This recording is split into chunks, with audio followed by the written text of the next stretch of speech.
Our Father, who art in heaven, hallowed be thy name. Thy kingdom come, thy will be done in earth as it is in heaven. Give us this day our daily bread, and forgive us.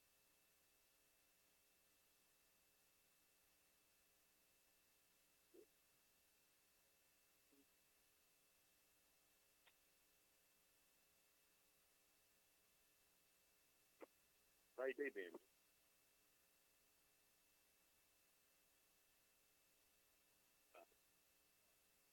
JD, I was just today.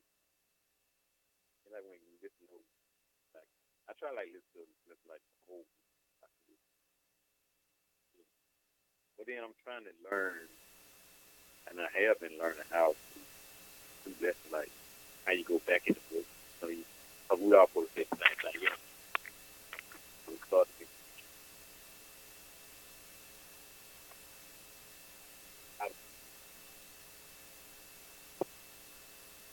right.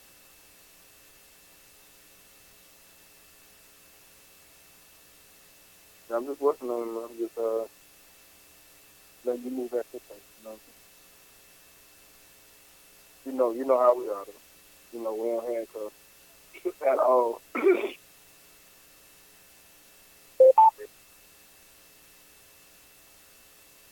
All right. Hello. Hello. Hey. We here. We get ready to open up in about 2 minutes. How you doing this evening? I'm fine. How are you? Well. I'm good. It's Brother Nate and Brother Tony and Brother Justin here reading for me tonight. Everybody doing okay?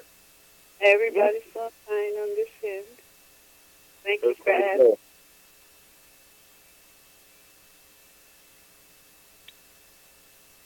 You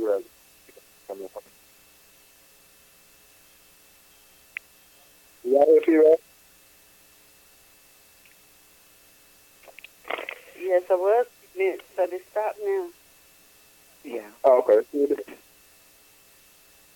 Oh, I don't know where it came from. Because Justin's phone is over there.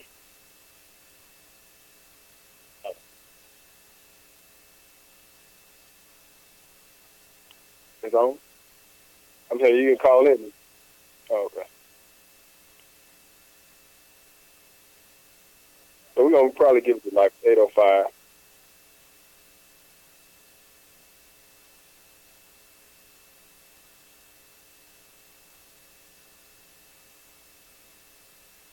I'm going to try to shut it off before I put.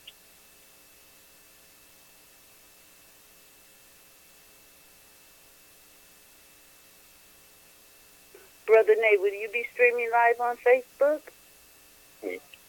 No, we won't. We'll be on YouTube, though. Oh, okay. Yeah, we'll be live on YouTube, though. I don't have. I need to get the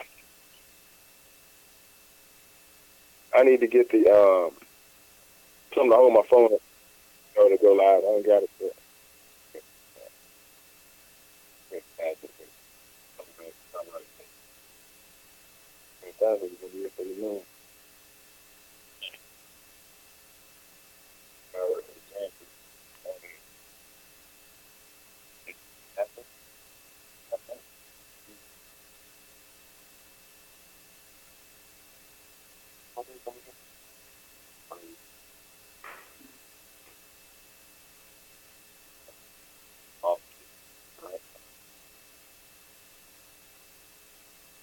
They've always said like different organizations, pick up trash. They go like a day of service. So yeah, most people go around and do stuff like that. All right.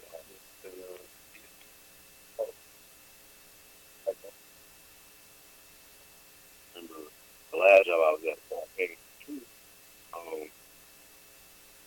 we had to do like 3 Thursdays. We can boss at the time I didn't know. All right, cool, fine with him. He said, all right, be here at this time.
let's say good evening, everybody.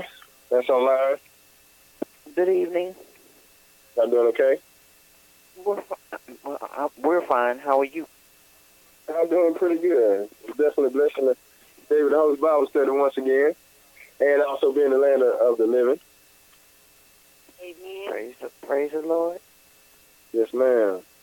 So it's 8:05. So I guess we're just going to open up for prayer and then wait for everybody to call in. So we're going to ask the sisters to cover your head, and any brothers online, son, cover your head. We're just going to open up for prayer. In Jesus' name. Okay, you go ahead. I follow what y'all in heaven. Hallowed be thy name. Hallelujah. Thy kingdom come. Thy kingdom Thy come. kingdom come. Thy will be done on earth Thy will be done on earth as it is in heaven. as it is in heaven. As it is in heaven. As it is in heaven. Give us this day our daily bread, Give us this day our daily bread, and forgive us our debts, And forgive us our debt, as we forgive our debtors. as we forgive our debtors. Lead us not into temptation, And lead us not into temptation, but deliver us from evil.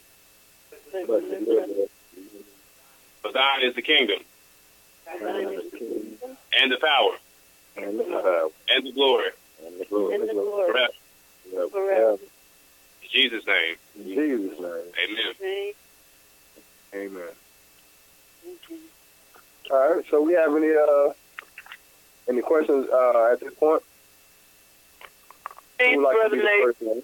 This is Hey, Sister sis, Robin. how you doing this evening? Hey, Sister Robin. Philly, right? Yes, from Dallas. Philly. How are you? I'm doing good. How about yourself? I'm doing good, thanks. Okay, that's good. That's good. You're welcome. How can I help you this evening? I have a question about Proverbs chapter 6, verses 12 to 13, and Proverbs chapter 10, verse 10. I'm not sure if they're related or not.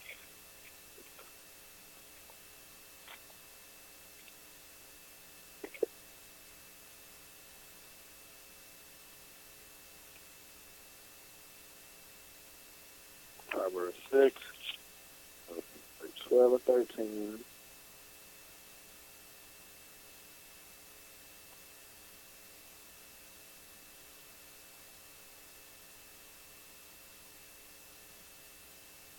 And then what was the other one? Proverbs 10 and what else? Proverbs 10, verse 10. Chapter 10, verse 10. Okay. All right, so let's go. We're going to read both of those, okay? You got Okay. both of them? All right. You hold Proverbs 10 and 10. Okay. You hold the Proverbs 6, 12 and 13. All right, give me 1 second. Man. Okay.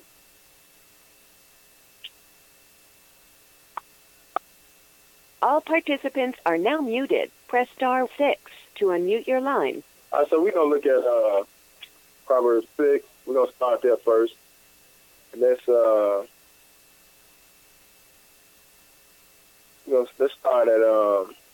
at verse 12. Because Proverbs, you know, that's usually what they are. You have different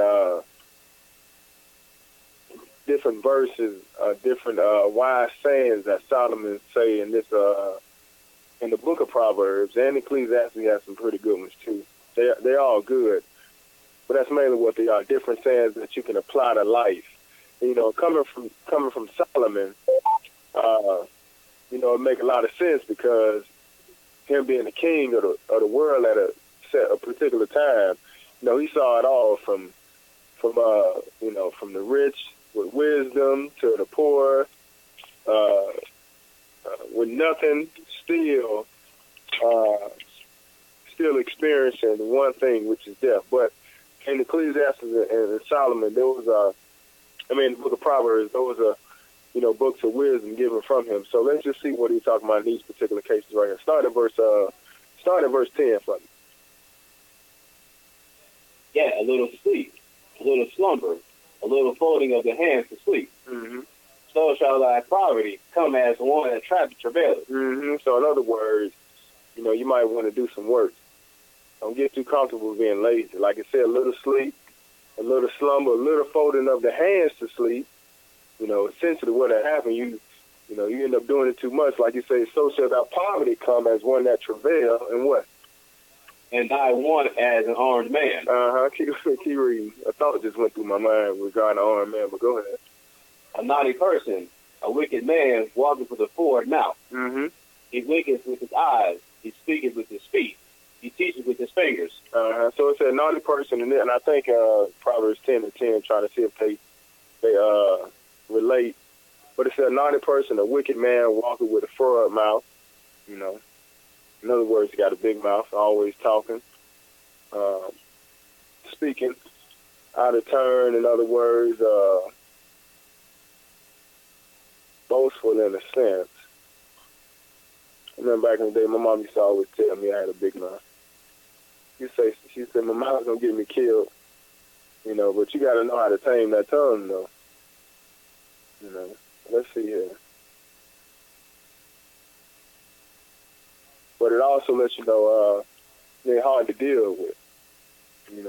Can't get along with. But it said a naughty person, a wicked man walk with a forward mouth. What else? He wicked with his eyes. Mm-hmm. He speaketh with his feet. Mm-hmm. He teaches with his fingers. Right, so I don't know what that means right there, but let's look at Proverbs 10:10.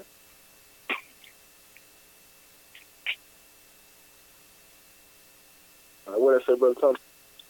He that winketh with the eye causeth sorrow, Mm-hmm. but a practicing fool shall fall. Mm-hmm. The only time I think about a winking eye, I just think about, how you play jokes on people. You know what I'm saying? In the on the surface of things, it may seem like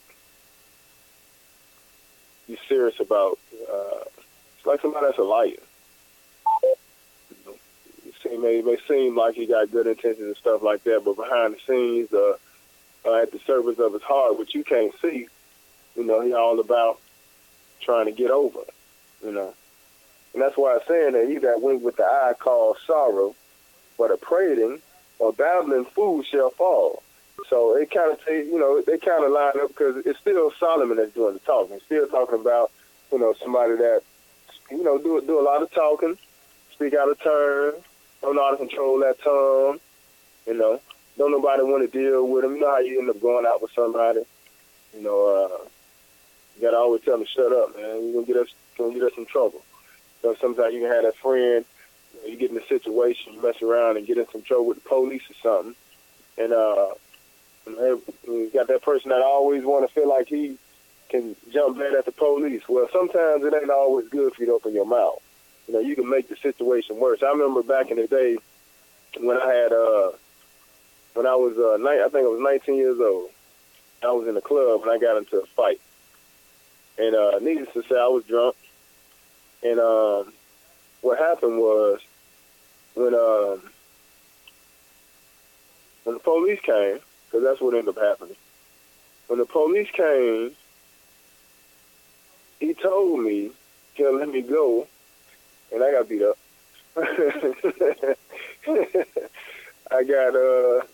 was drunk though, and I snuck the dude and ended up getting flipped over. I don't know how that happened. I was super drunk. I was young and ignorant, but my mouth was, like that back then. But the police had told me, he said, if you shut up, man, we can go home. And I kept saying, no, I'm going to get him. And they wouldn't take me to jail, man. I woke up the next morning, man, sober. Like, what am I doing in here? And all I can think about is that the police told me, all you got to do is shut your mouth, man. We'll let you go home, So I ended up going to jail. I was difficult to deal with. That's somebody that got a forward mouth, man. You got to, watch that type of person that you have around you. They can blow a situation up and make it bigger than what it really is. Matter of fact, go over to James chapter 1. But to answer your question, Sister Robin, they are really talking about the same thing. I'm just unsure about what he's talking about. He moved with his feet.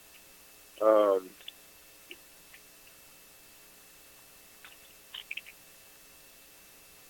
work with his fingers and stuff like that. I'm going to go back and read it. But James chapter 1, it might be 3. James chapter 3, look at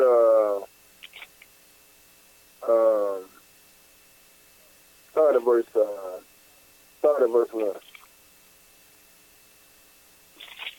It don't matter whoever got it. My brethren, be not many masters, knowing that we shall receive a greater condemnation. Mm-hmm. For in many things we are off in all. Mm-hmm. If any man offer not in word, the same is a perfect man, Mm-hmm. and able also to bridle the whole body. Mm-hmm. Behold, we put bits in the horse's mouth, that they may obey us, Mm-hmm. and we turn about their whole body. Mm-hmm. Behold, also the ship without through they be so great, and are driven of fierce wind, yet are they turning about with a very small helm. Whatsoever the governor listen, even so the tongue is a little member, Mm-hmm. and a boaster of great things. Mm-hmm. Behold, how great is a master, a little fire kindles. Yeah. And the tongue is a fire of world of iniquity. Mm-hmm. So is the tongue among our members that is defiled the whole body, Mm-hmm. and sitteth on the fire, the cause of nature, and it is set on the fire of hell. For every kind of beast, and of birds, and of serpents, and of things in the sea is tamed and has been tamed of mankind. Mm-hmm. But the tongue can no man tame. It is an unruly evil full of deadly poison. Right, but just go back to Proverbs, because really that ain't what that's talking about. But that's still good, because a lot of stuff can, come from that tongue. You think about like James giving us that example,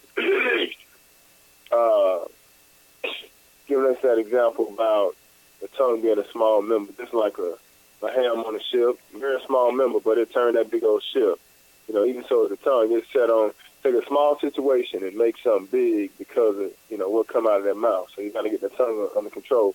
But really what he's hitting on in Proverbs 6 and 12, pick it up at verse 12 for me. A naughty person, a wicked man, walking with a forward mouth. Uh-huh. So you talking about a bad person right out the gate. You said naughty person, a wicked man walk with a forward mouth. In other words, he got evil, evil intentions from the get. He said a naughty person, a wicked man walk with a froward mouth. What else? He wicked with his eyes. Right, but he may sound, from the outside, they look like he, got good intentions, but really inside, he perverts, so he's wicked. In other words, keep reading. He speaks with his feet. Uh-huh. He teaches with his fingers. Mm-hmm. Foolishness is in his heart. But notice what's in his heart. Evil is in his heart. Perverse, is in his heart. But I still, like I said, I still ain't understanding what it say. He speak with his feet. He teach with his fingers. I ain't gonna even try to explain that. I don't want to mess that up. Like he done told you something wrong. But it said, frowardness is in his heart. He devises mischief continually. And what else he do? He soweth discord. Right, but that's all in the tongue, though. You see, the discord, the evil. Like I say, it seems like he got good intentions. You look at him, man. He doing this. He working, and it seem like a good person. Even she, but behind the scenes, hey, they perverse or they wicked. You got to watch out for them. But so really, it's saying the same thing in Proverbs chapter 10. Read that for me, that one verse, Tony. Start at verse. Read 10, and we're gonna read a little bit more of that. Okay. All right, go ahead. He that winks with the eye causes sorrow. So you gotta watch him, just like that one we just looking at him. So he winked with his eye. Go ahead. But a cracking fool shall fall. Mm-hmm. A babbling fool shall fall. That's what's gonna happen, man. Always talking, don't know when to shut up. That's like I was telling my mama told me, hey, you gonna learn how to shut your mouth. Your mouth gonna get you in trouble.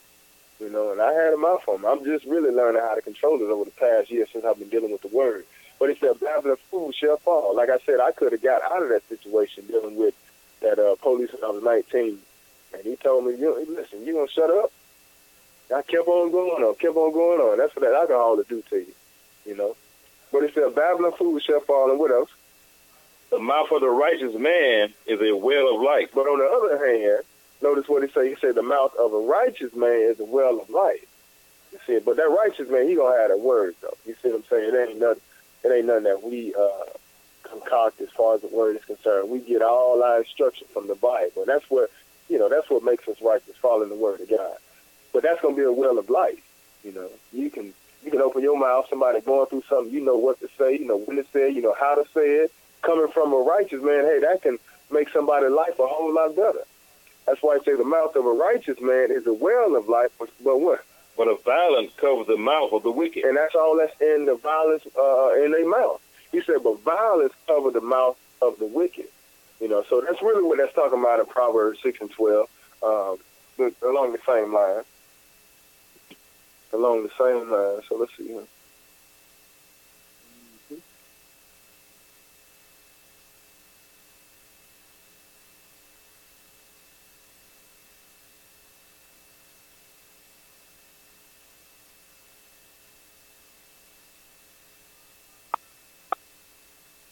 Everyone can talk now.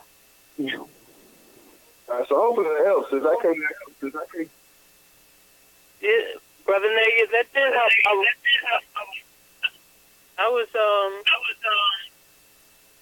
was wondering about the E and the thing. I wasn't clear what that meant. Yeah, I'm gonna have to look into it a little more.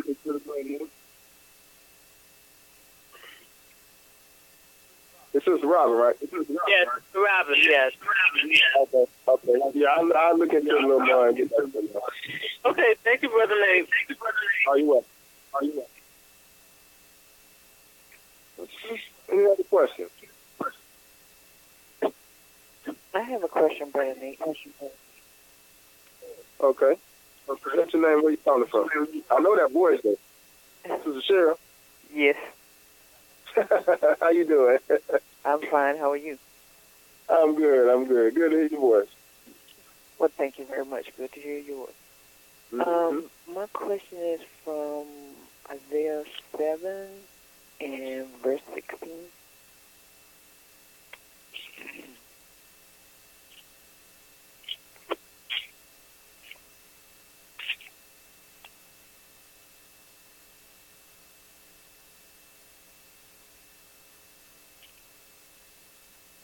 Isaiah 7 verse 16. Mm-hmm. Okay, this is speaking of Jesus, correct? Yes, it is. Okay.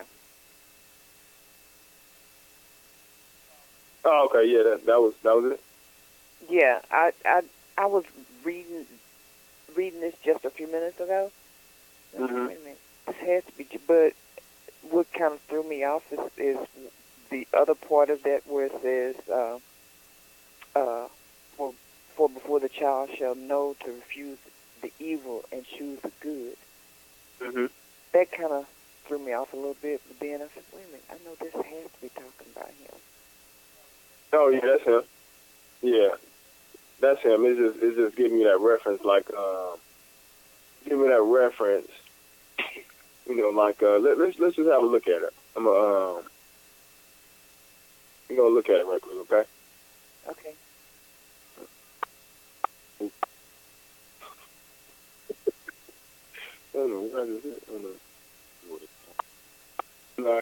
All participants are now muted. Press star 6 to unmute your line. It's at Isaiah chapter 7. Let's pick this up around, at around, and some people like to say it was actually talking about Isaiah and his children, or his child, but this ain't talking about that. It's, when you're dealing with the Old Testament, you're dealing with a lot of stuff that's, for the most part, letting you know things that's going to happen in the future. So that's what we're dealing with right here. But pick this up at verse 14 for me. And I'm going to get that Proverbs 6, 12, and 13 too. I don't like it. I'm a dig, huh? I'm a dig. I have thoughts in my mind. Any thought about man refusing instruction is probably. But when he say wink with his eyes, he speak with his feet. He teach with his fingers. It's almost in my head. It's like I don't want to say it. I just like action, like a certain type of action, how you do things, and feet run into mischief. Well, no, it may seem like he on the up and up with everything he do. He working. He may look like his brother here work. He doing this, and every time we turn around, his feet going to handle that business right there. His hands is always in getting work done, but behind the scenes, he preach some of that like that. yeah, but he got some evil behind him. You know what I'm saying? But that's what I kind of see when I see that. Yeah. You know what I'm saying? Yeah, like a typical pastor. Yeah. He all praise the Lord. He just full of his own understanding, right? Yeah. So let's see here. Let's go to Isaiah 7. So pick this up to verse 14 for me, brother. Therefore the Lord himself shall give you a sign. Mm-hmm. Behold, a virgin shall conceive. Right. So what we, the first thing we have to understand for the most part, when you see virgin, there's only one particular person in the Bible that was spoken of that was going to, be a virgin and bear a child. So while we have this here, let's go to Luke chapter 1, because, when you, inside the Word of God, you're going to have different things that were given to you in the prophets, and they came to pass in the New Testament. And this is how you can verify who it's talking about. That's why it's very important to make sure you have both components when it's dealing with the, dealing with the Word of God. Like I say, some people say, well, this is Isaiah, this done already happened, had nothing to do with Jesus. But that's people not trying to deal with Jesus in the New Testament. So he says, therefore the Lord himself shall give you a sign. So this is going to be a sign. And the reason why it's a sign, because right after that he say what? Behold what? A virgin shall conceive. Right, so that's what this sign is going to consist of. It's going to consist of a virgin conceiving. Now, you look around the world today, all the way back to the time that mankind was brought into the world, the only time that a child was born without laying down with a woman, well, not even a child, because when he was created, they were all, hey, Adam was in the dough. Eve was in the dough, you see what I'm saying? So they didn't even come about like that. It's only one person in history that we know of that was conceived without a man being involved, and that's Jesus, right? But it was told to us in the Old Testament, you know what I'm saying, how he was going to come. So when you see this, you should know that this is pointing to what the prophet was talking about in Isaiah. So it says, therefore the Lord himself shall give you a sign, behold what? A virgin shall conceive. And bear a son. Mm-hmm. And shall call his name Emmanuel. Right. So and that means God with us. They're gonna call his name Emmanuel. So look at Luke. Well, you look at Luke 1, and I think around verse 33, if I'm mistaken. And then brother Justin, you give me Matthew chapter 1. I think around where you'll see it. You'll see when Joseph was when he was kind of down what was going on with Mary. We're gonna come right back here. Then we're gonna look into the butter and honey also.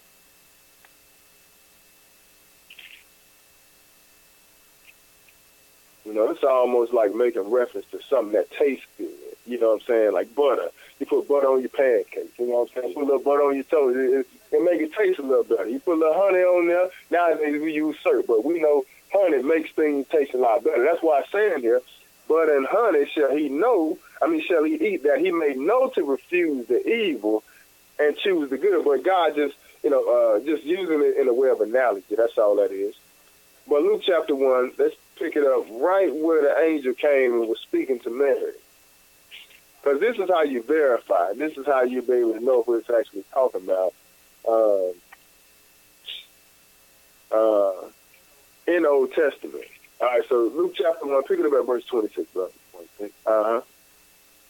And in the 6th month, the angel of Gabriel was sent from God unto a city of Galilee named Nazareth, to a virgin espoused to a man whose name was Joseph, of the house. So now we got something popping up here now, right? First thing we see here, because we saw that the sign was going to be given in the Old Testament in the book of Isaiah, and the sign was going to be that a virgin going to conceive, right?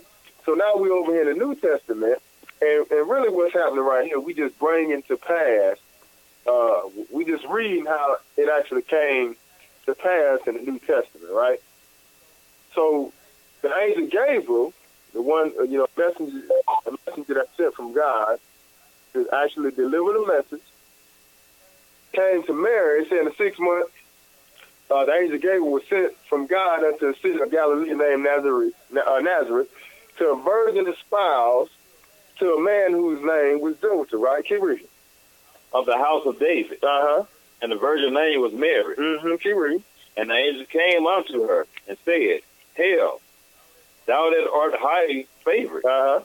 The Lord is with thee. Mm-hmm. Blessed art thou among women. Keep reading.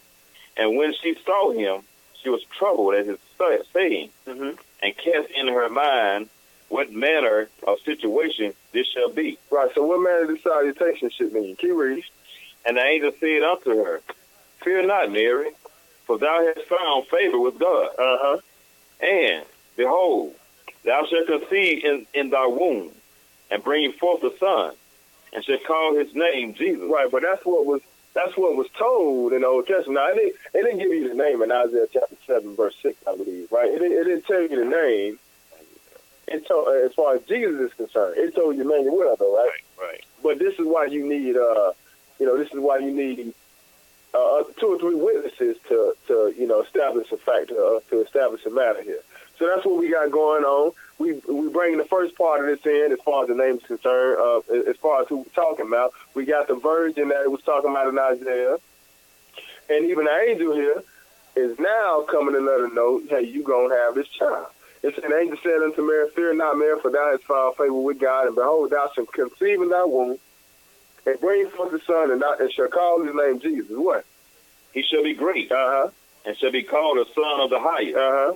And the Lord God shall give unto him the throne of his father David. Right. So this is all stuff that like we know he came, he was born, but we still have some other things that have to be fulfilled as well. So it's not complete yet. Certain things he did when he came in the flesh, he fulfilled some of those things. But we still have some stuff that still got to take place. Like, for instance, this part right here where he says the Lord going to give unto him the throne of his father David. See, that's where he gonna sit on the throne of his father David in Jerusalem when he returns. But you're getting a long prophecy right here. But what we here for is to show that, like it was talking about in Isaiah chapter 7, verse 6, that a virgin going to conceive. This is the virgin that it was making reference to. Now, in addition to that, in Isaiah 7, it still says that he gonna bear, that a virgin, behold, the virgin shall, 7:14, I'm sorry. Behold, the virgin shall conceive and bear a son, and shall call his name Emmanuel. So this is, in addition to it being a virgin that's gonna conceive, it's still more than that sign. That name got to come with it also, right? So now let's bring that into play as well. Matthew chapter 1. And Justin, go ahead and pick that up at verse, start this at verse 20. And this was Joseph, Joseph was kind of taken back by Mary being pregnant, knowing that they hadn't laid with each other. He was kind of taken back, and he wanted to put her away. But at the same time, I always like to point out the fact that, Mary had to be, one of them upright women, that don't have no dirt on her, because this brother loved her so much that even though he wanted to put her away, he did not want to make a public example of her. So it had to be something about her character where even though, she's pregnant, he thinking to himself, might have been thinking to himself, man, I just believe her, you know what I'm saying? Because this ain't her character, you know what I'm saying? So I just want to point that out. But that's what was going to happen. He was going to end up putting her away because she was pregnant. And that's the protocol, But he didn't want to do that. What happened, verse 20? Why he thought of these things, behold, the angel of the Lord appeared unto him in a dream, saying, Joseph, thou son of David, fear not to take unto thee Mary thy wife, for that which is conceived in her is of the Holy Ghost. So the angel came and told her, listen, don't, in other words, don't trip about it. That's what's inside of her. It's a little bit deeper than what you thinking, man. I understand, she's pregnant and stuff like that, but it's still coming from God, in other words. All right? So he says, why he thought of these things, behold, the angel of the Lord. Now, this is the same angel, Gabriel. Appeared unto him in a dream, saying, Joseph, thou son of David, fear not to take unto thee Mary thy wife, for that which is conceived in her is of the Holy Ghost. This came from God. You see, so had no man touched her, but couldn't no man touch her based on the prophecy, right? Because the prophecy said what? The virgin gonna conceive, right? So that's the sign. So this angel is letting him know, listen, this ain't no man touch her. This came from God. Like the Bible said, a virgin was gonna conceive, like we saw in Isaiah 7, verse 14. I keep reading them. He shall bring forth a son, and thou shalt call his name Jesus. So we got that. He's gonna bring forth a son, they're gonna call his name Jesus, what else? He shall save his people from their sins. Now all this was done, that it might be fulfilled, which was spoken of the Lord by the prophet, saying, Behold, a virgin shall be with child. Okay, so now check this out, though, Sister Robert. It says, now all this was done that it might be fulfilled. What might be fulfilled? Well, we saw in Isaiah chapter 14. 7 and verse 14. See, it had to be fulfilled, so this is why this was done. See, that's why you had everything talked about in the law, and then when the New Testament came about, that's the testimony, you see. Now you got the testimony, and these things that were talked about in the law are starting to come off the pages in a sense. So he say, now all this was done that it might be fulfilled, which was spoken of the Lord, from the Lord, by the prophet, saying what? Behold, a virgin shall be with child. So who is this virgin we talking about first, though? Mary. We're talking about Mary, right? Right. But now that we done looked at both sides of it from the Old and the New Testament, we know it's Mary, you know what I'm saying? And we know it's taking us back to what we saw in the Old Testament. So it's saying that, behold, a virgin shall be with child, and what else? It shall bring forth a son. And they shall call his name Emmanuel. Oh, so where we got this Emmanuel from? We got it from Isaiah 7, then, right? And that's what it said. Only difference was that it was spelled with an I, you know, in the Old Testament. But it's still the same person. And what does it mean, though? So, which being interpreted, God with us. Right, so that's all it is. But that's what we got in Isaiah chapter 7, you see. So when you look at both of them, it'll clear itself up for you. So hopefully that helped you out, sir. Everyone can talk now. All right. Did that clear it up for you, sister? Yes, it did. The thing that was kind of confusing me a little bit was... Butter and honey, I forgot. Yes, butter and honey. I'm sorry. Let's go look at that. Okay. All right. All participants are now muted. Press star 6 to unmute your line. I'm sorry. I said we were going to look at that. But let's go over to Revelation. Let's see here. Revelation chapter 10. Let's look at something. Because that's another part to it. It said, butter and honey shall he eat. And like I said, mainly what you're seeing here, Sister Robin, it's just giving you an analogy of something that's being eaten, and it's good. You know, like for instance, like the Lord tell you in Isaiah chapter, Isaiah, I think it's 55.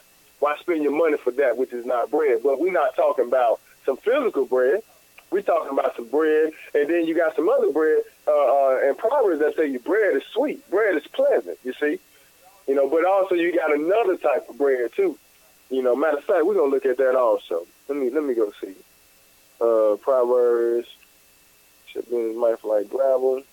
But before we do that, we're gonna look at this. We're gonna look at Revelation 10, and then we're gonna look at Proverbs also. Yeah, you give me Proverbs 20, Brother Tony. You don't mind, brother? Proverbs 20. Oh, Proverbs 20, and we're gonna look at verse 17, and then Brother Justin, we're gonna look at Revelation 10 right now. So Revelation 10, start at verse 8. What up to you? Proverbs 20, right? Right. 20 or 17. 20, 17. You put the marker. All right, go ahead and start that for me, brother. And the voice which I heard from heaven spake unto me again, and said, Go and take the little book which is open in the hand of the angel, which standeth upon the sea and upon the earth. Okay, now this John on Isle of Patmos, and this is when he was getting, getting the prophecies and stuff like that. Go ahead. And I went unto the angel and said unto him, give me the little book. And he said unto me, take it and eat it up. And it shall make thy belly bitter, but it shall be in thy mouth sweet as honey. Right, so that's what's going to happen, see? But we're not talking about him. See, we got some words going on, because if you notice what took place right before we get into this, as far as him eating, dealing with this book, it says here, and I went unto the angel. I went unto the angel and said unto him, give me the little book. So what's used inside of a book? Words in the book, right? Right.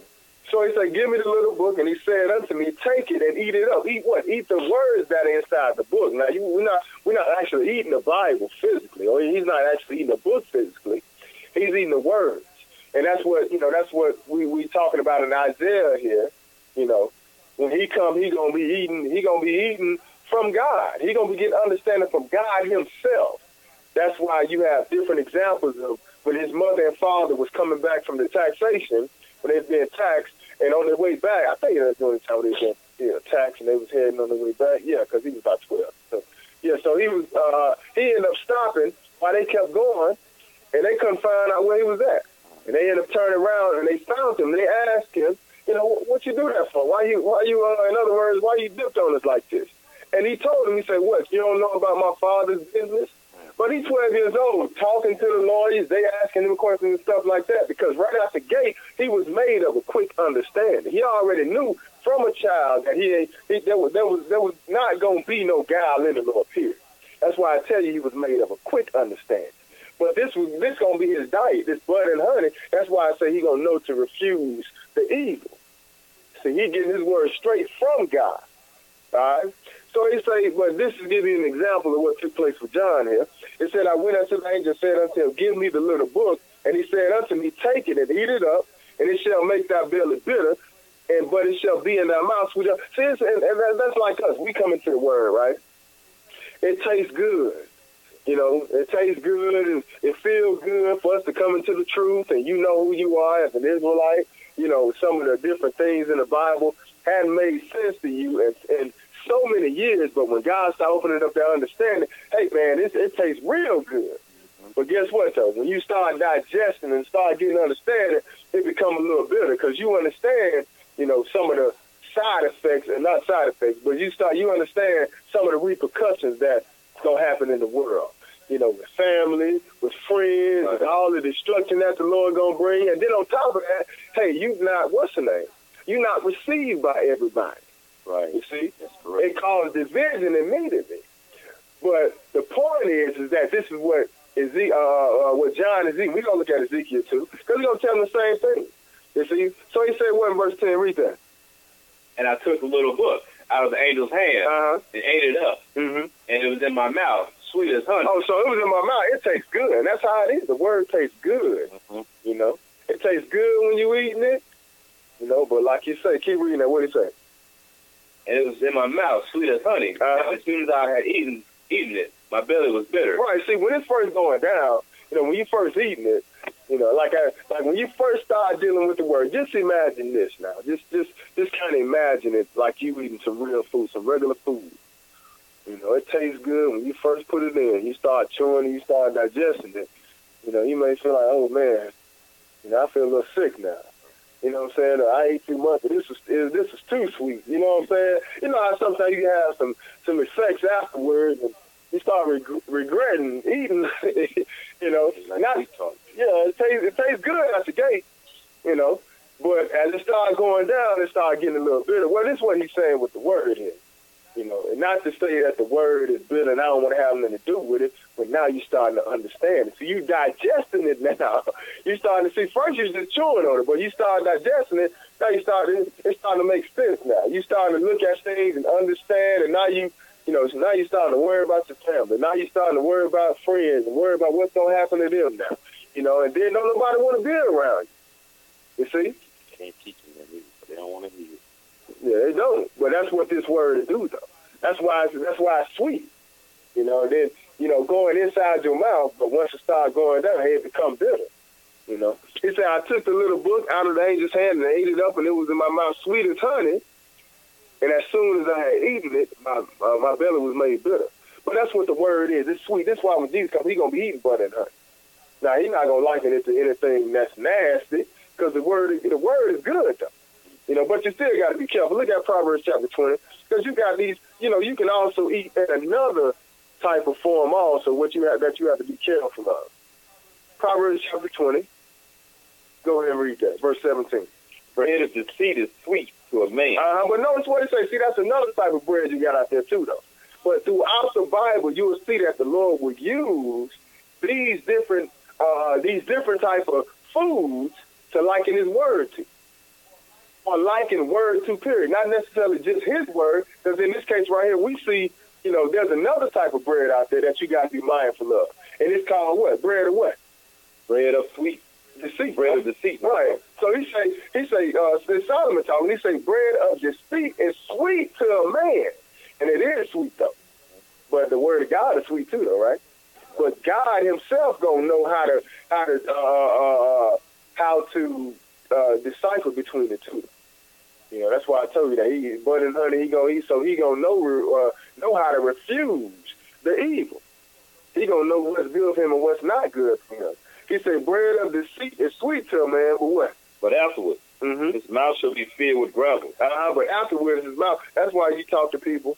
You know, that's supposed to have some understanding of the word. If they ain't dealing with the Bible, when they open their mouth, you know what come out? Number gravel. You know, like, you know, you think about it. You go outside, you eat rocks. You chew it up and you try to swallow it, and, you know, that's what's going to be falling out to my rocks and gravel. Nothing. No nutrition whatsoever. You know, well, that's what's happening when you're dealing with these false preachers, these false churches, false doctrine. You may think you're eating something, but as soon as somebody asks you, what is the Lord's Sabbath day? Oh, every day is Sabbath. That's gravel. You know, that's deceit. It sounds sweet when you at church shaking it up and shaking it down, but as soon as you try to have a conversation with somebody about the scriptures, you ain't got nothing to say, because you ain't eating nothing that's feeding. You eat bread of deceit. But he said, what? It's sweet. Bread of deceit is sweet to a man, but afterwards, what? Read that again?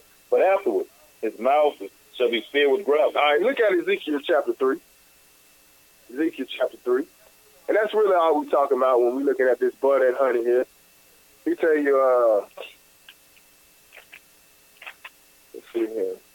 Ezekiel chapter 3.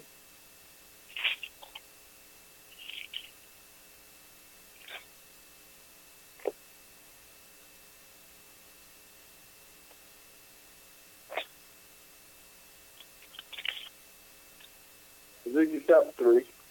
And pick it up at around verse 1. All right, go ahead and read that for me. Moreover, he said unto me, Son of man, eat that thou findest. Eat this roll. Well, wait a minute. So we got the same situation going on like we had with with John, right? You know, remember the Lord, the same thing. John got a book and he started eating it, right? But it had words in the book, so we know he wasn't actually eating nothing, like I say, physical. But we got a situation where Ezekiel is about to eat something also. He said, moreover, he said unto me, Son of man, eat that thou findest. Eat this roll and do what? And go spit into the house of Israel. So you're going to eat this word, now you got to go do some talking. Like you're not going to the bathroom. You know, you're not finna go let this, you finna go eat this and you finna go do some talking. That's why I say eat this roll and go speak into the house. In other words, go get some understanding. Get some knowledge. Eat this knowledge. Eat this word that I'm giving to you. And once you get it, now go tell Israel what I'm saying to you. So he says what? He said, Moreover, said unto me, Son of man, eat that thou find. Eat this roll and go speak unto the house of Israel. So what did Ezekiel do? Well, open my mouth. And he caused him to eat that roll. So he opened his mouth. He ate the roll. Go ahead and read. He said unto me, Son of man, cause thy belly to eat, and fill thy bowels with this roll that I give thee.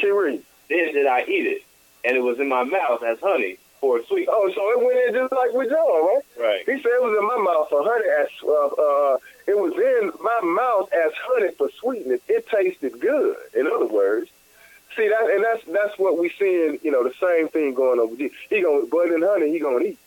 It's gonna be good, but guess what? He gonna know to refuse the evil though. See, that's what happens when you start eating this word. You know, this is good. You know, this tastes better than what you're getting anywhere else. This ain't bread of the seat right here. Right. This is the bread of life that we know how to. You know what to refuse. Well, it was just telling you about this child. Blood and honey he gonna eat. You know, and he gonna know to refuse anything that come against the word of God. He already know to reject it. In other words. But the Bible or the word or the prophet Isaiah from the mouth of God is like it. He ate it and when it came in sweet, came out and went down to his belly bitter. But the point of it is showing that this blood and this honey, we just talking about the word. But these words right here, it's good word here. You know, this ain't nothing bad. That's why he likened it to honey. You know, I can eat syrup, you know, a lot. I mean, hey. I ain't gonna say too much of it, but I know one thing. I put a lot on my pancakes. I'm sure we, you know what I'm saying? Because it tastes good. I'm sure we was back in the day, you know, when they use honey, I'm quite sure I might have used a lot of honey as opposed to syrup. They're the same thing. They just call it syrup now. They process it a different type of way. It's not in the pure form. Right. Honey is, though. But the point is that this is what God is likening it to, talking about his word. So I hope that cleared up for you. Everyone can talk now. Yes, it did. Thank you so much. You're welcome, Sister Robin. Good to talk to you. This is Sister Cheryl. I'm sorry, Sister Cheryl. You know, you and Sister Robin on the phone all the time. Okay. So, good to talk to you, Sister Cheryl. Nice talking to you. Thank you. You're welcome.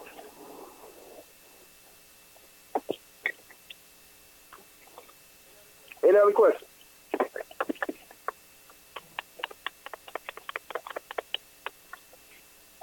Nate? Hello? Yes. It must be my sister-in-law. I know I had to be by my first name. Nate. I'm like, hey. I was gonna be like, hi, brother-in-law. Okay. But I had a question.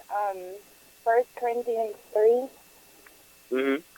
21 and 22, I believe. Hold on, let me check. 21 and 22. Can you explain? I'm sorry. What was that? The Spirit of the Lord. Yeah. Well, this one was where it says, "For all things are yours." I didn't quite understand what that was talking about. Well, you have verse 1 now. 1 Corinthians 3, 21 and 22.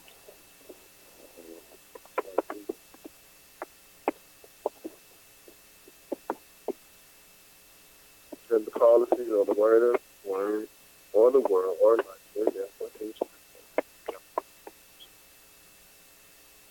Okay. You just had a question on that right there? Yeah, I had one on the Spirit. I think it was like from chapter 2 as well. But when I was reading this, I didn't understand what exactly that meant. Okay, well, let's just go back and read it then. Okay. All right, so we're going to check out Corinthians. All participants are now muted. Press star 6 to unmute your line. Out of chapter 3. And one thing we if you don't know about Paul, being an apostle to the Gentiles, had to mainly clean up what was being said by the Pharisees regarding salvation and stuff like that, and Pharisees putting salvation on the carnal things, things of the flesh. Like for instance, saying that salvation is you get saved by being circumcised and keeping the law of Moses, and Paul had to come and preach to them Jesus. Not saying that the law was bad, but actually showing you a better way. In other words, letting you know what Jesus is going to save you. The physical things can't save you. Now, it's good to do those. It's good to keep the law. It's right. There's nothing wrong being circumcised. Like, it tell you that in Genesis. That's a sign, a token of the covenant. Keeping the law, hey, blessed is every man that do his commandments. They're going to have a right to the tree of life, like it tell you in Revelation 22. So there's nothing wrong with keeping the law. However, many people have kept the law, and the salvation that we really need, they haven't saw that. And if Jesus never came, none of us will see the salvation that's due to us, not due to us, that's going to be given to us in the future. We'd be so blessed. But that salvation comes by Jesus, which is what Paul was explaining. All right. So now let's pick this up in 1 Corinthians chapter 3, and we're going to start this at verse 1. And then we're going to skip around. All right. Yeah, 1 Corinthians chapter 3 and verse 1. And whoever got it can go ahead. And I, brethren, could not speak unto you as unto spiritual, but as unto carnal, even as unto babes in Christ. Mm-hmm. I have fed you with milk, and not with meat.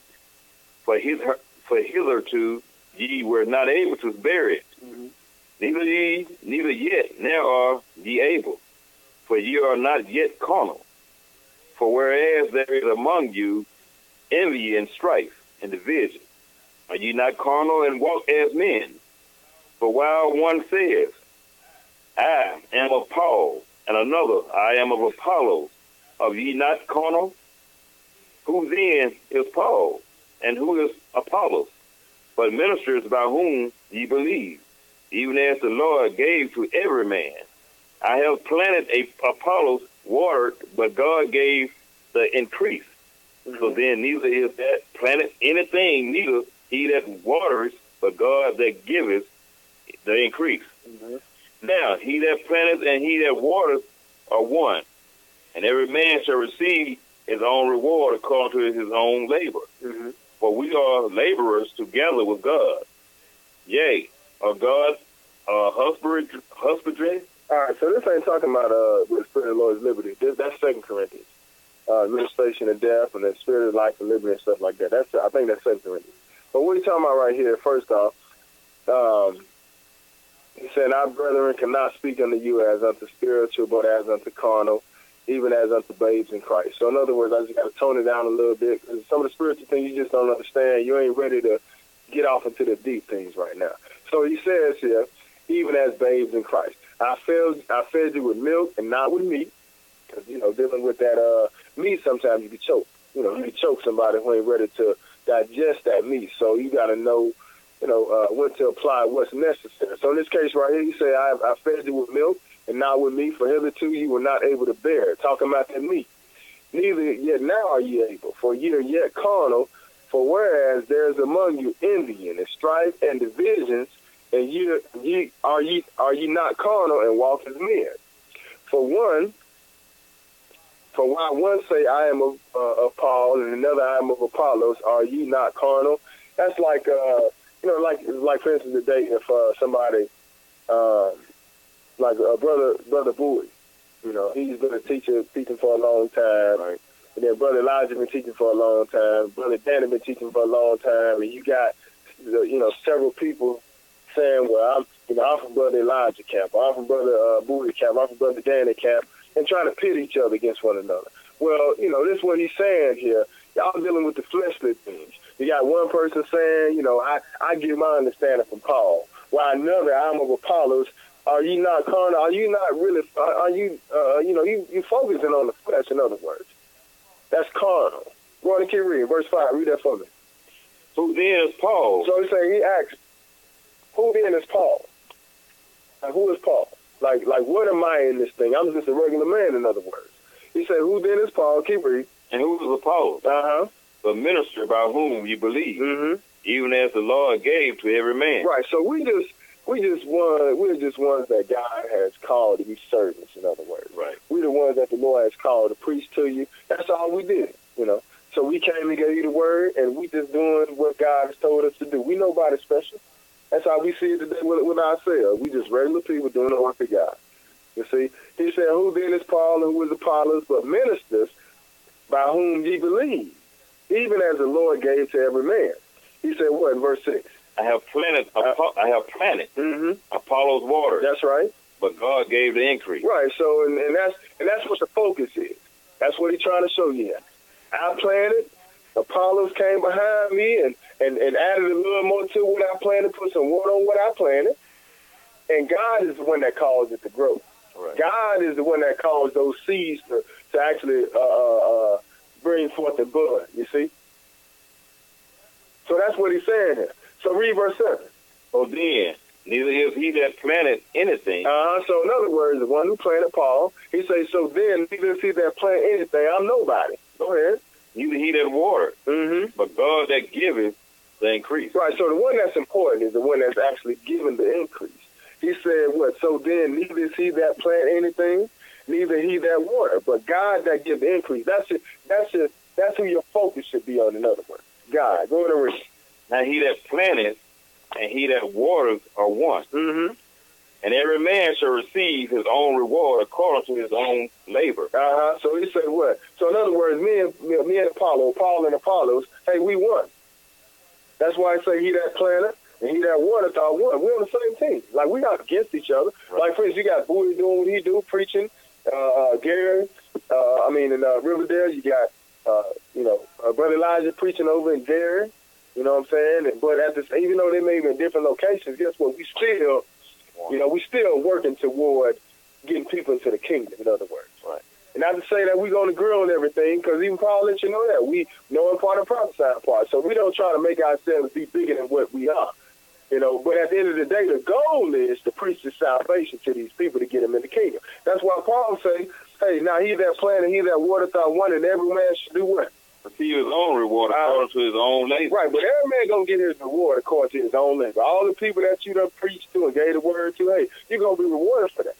He said every man going to receive his own reward according to his own labor for what? But we have labored together with God. So we're laborers together with God. We are doing this for God. We on the Lord's team, in other words. All right, keep reading. And we are God's husbandry. You are God's husbandry. What else? You are God's building. So you are God's work, in other words. You are God's building. We belong to God. From the foundation all the way up to all the different pieces of the body that make up the building. From the farm, like you got a husbandman, they would consider him a farmer, and he would go out there and work the field and stuff like that. Well, he said, you are his husbandry, He said, you are God's husbandry, you are God's building, according to what? According to the grace of God, which is given unto me, as a wise master builder, I have laid the foundation. So notice what Paul said. He said, as a wise master builder, I've laid the foundation and what? And another builder thereon. Right, so somebody else going to come and add to the foundation. Like, listen, you get the foundation first, then from the foundation, what? Then you're going to start getting, you got to have people come in and start putting the wood up before you can put the walls up. You start putting the wood up on top of the foundation, and then next thing you know, you start putting the wood, the 2x4s up on the side of the house, and that's how you building this house. But it starts with the foundation. And this is what he's saying. He said, according to the grace of God, which is given unto me as a wise master builder, and I have laid the foundation, and another builder thereon. What else? But let every man take heed how he's building thereupon. Right, so just take heed of watch how you add to the building. He said, let every man take heed how he builds thereupon. Keep reading. For another foundation can no man lay than that is laid. Right, so for other foundation can no man lay than that is laid, which is what? Jesus Christ. Right, so the foundation is Jesus Christ. That's the foundation, so can't nobody come and lay nothing else. See, that's why Jesus told you himself when he was talking to Peter. He told him, he said, upon this rock I'm going to build my church. In other words, it's going to start with him. He's the cornerstone. That's where it starts at, you see. So we can't start it with Buddha. We can't start it with Muhammad. It's going to start with Jesus. He said, what, for other foundation can no man lay that is laid, which is Christ, Jesus Christ. What else? Now, does any man build upon this foundation gold, silver, precious stone, wood, hay, stubble? Right, so that's some of the things that's added. Once you start getting the building, once the building gets done, now you start adding some things to make it look nice. Right. Everybody may not have the wood or the major components to put that thing in there, but everybody got something to add to the foundation, to this building, right? He said, every man's work shall be what? Foundation. Oh, every man's work shall be made manifest. Right, so your work, in other words, the people that you've added to this building will be made manifest. How? For the day shall declare it, because it shall be revealed by fire. And the fire shall try every man's works of what sort it is. Right, so at some point, hey, your work going to be tried. People that you done brought into the word, they're going to be tried. Right. And some of your work gonna be burned up. You know, some of the people that you done brought into the work not gonna make it. They not gonna be able to handle it. It's gonna be too tough for them. But that's just gonna be a penalty that they gotta handle. You ain't gonna have to worry about that. You just do your job. He says what? Because it shall be revealed by fire, and the fire shall try every man's work, what sort it is. Go ahead, 14. If any man's works abide, which he had built thereupon, he shall receive his reward. That's right, and that's why, my wife, she does teaching for a particular company, and, they have a certain amount of people that they push out as far as, like, when she's teaching these classes, there are a certain amount of people they try to get certified. And, say, for instance, she got 25, 30 students, and she pushed 25 of them through. Well, 5 months down the line, only 5 still exist. Right. So what she do is she go ahead and cut them at the beginning. As soon as they come with her excuses, I'm dropping. You drop from the class. Because I know you ain't going to make it. You're going to make my work look bad in the future. So she go ahead and cut them and get them out the way. And the 10 or the 11 that she keep on, guess what? They still hang on 2 or 3 years down the line. Well, that's what he's saying. And he said, what? If any man's work abide, which he have built thereupon, he shall receive a reward. Like with her, that makes her look good because the people that she trained, they still hanging in there. But it's like, but if you gotta relax, Brother Tony. You cannot cause me to lose train of thought like this, brother. He said, if any man's work abide, which he have built thereupon, he shall receive a reward. So, for instance, like I'm saying, if she putting in work, and these people happen to stay 2 or 3 years down the line, it allows her, it makes her look good as an instructor. You see? And people look at that and say, well, you got another class coming up. We want you to teach this class because, the work that you put in, we see that you don't have a high turnover. You see? So she get a reward, in this world for that. But like it's saying here, if any man's work, talking about the people that you add to this foundation, if they abide, which he have built, thereupon he shall receive a reward. All right, but what, 15? If any man's work shall be burned, he shall suffer loss. Right, so if you lose some of your people that you have brought into the world, you're going to suffer loss. Hey, that comes with the territory. That comes with dealing with this word of God. You're going to suffer loss, but what? But themselves shall be saved. Yes, so as by fire. Right, but you're going to be saved, though. But you're going to lose some people, though. But he said, yes, so as by fire. You keep reading. Know ye not that ye are the temple of God. Right, but go back to what he said. Going back to what we're really getting at, we all one here. He said, know ye not that you are the temple of God, or what? And that the Spirit of God dwells in you. Keep reading. If any man defiles the temple of God, him shall God destroy. Right, so listen, you are the temple of God. You don't want to defile it. Now, we're not talking about God actually dwelling in you as far as physically is concerned. We're talking about spiritually. That's why you're keeping his word inside of you, because you're the temple of God. He said, know ye not that ye are the temple of God and that the Spirit of God dwells in you. See, that's why some people get confused, and they like to say, well, we can't, they like to use this right here to say you can't smoke cigarettes, you can't drink because your body's a temple. This ain't what it's talking about. Right. If you pay attention to what it just said, it said, know ye not that you are the temple of God, and what dwell in you? The Spirit of God dwell in you. That's what we're talking about. The Spirit, his word is what dwells inside of you. Go on and keep reading. If any man defile the temple of God, him shall God destroy. That's right, keep reading. For the temple of God is holy, which is temple ye are. Right, so you are his temple, right? So all this stuff that's pertaining to this temple, this is us. We are the parties. We are the temple of God, right? So let no man what? Let no man deceive himself. If any man among you seems to be wise in this word, let him become a fool, that he may be wise. That's right, so just humble yourself. He said, let no man deceive himself. If any among you seem to be wise in this world, let him become a fool that he may wise. Humble yourself so you can learn, in other words.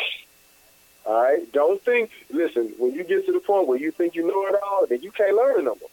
All right? So he said, if you think you're wise, if you don't be deceived, man. And then on top of that, some people can have wisdom in the world. Right. You know what I'm saying? And sometimes that'll puff you up to the point where you feel like you can't learn nothing from nobody. You know what I'm saying? But keep in mind, craftiness. Right, so he said it's written, he takes the wise in their own craftiness. You may think that you're smart, you may think that you got it, but your wisdom compared to God is nothing. He said he take the craftiness, he take the wise in their own craftiness. Go ahead and read. And again, the Lord knoweth the thoughts of the wise, that they are vain. Keep reading. And therefore let no man glory in men, for all things are yours. That's right. Talking about this body, talking about us. Don't glory in men. Don't worry about the things of this world. All the things that come with God belongs to us. You see, that's why he's letting you know here to back up off of that. Don't put your faith in men. All things are ours. You see, when it's all said and done, see, really he's telling you something that's going to happen in the future. We ain't got it right now, but all things belong to the body system, brother. He says what? And again, I'm sorry, what was it? 21. He said, therefore let no man glory in men, for all things are ours. You see? I understand, the wisdom of this world may look good. It may sound good, What comes with the wisdoms of this world? What comes with the degrees, Brother Tony? You get your nice house, don't you? Nice house. Nice big old car. You know what I'm saying? Get your nice big, some people making 6 figures. Hey, man, that look good. But don't glory in men, though. You know why? Because all things belong to the church. That's what he let you know here.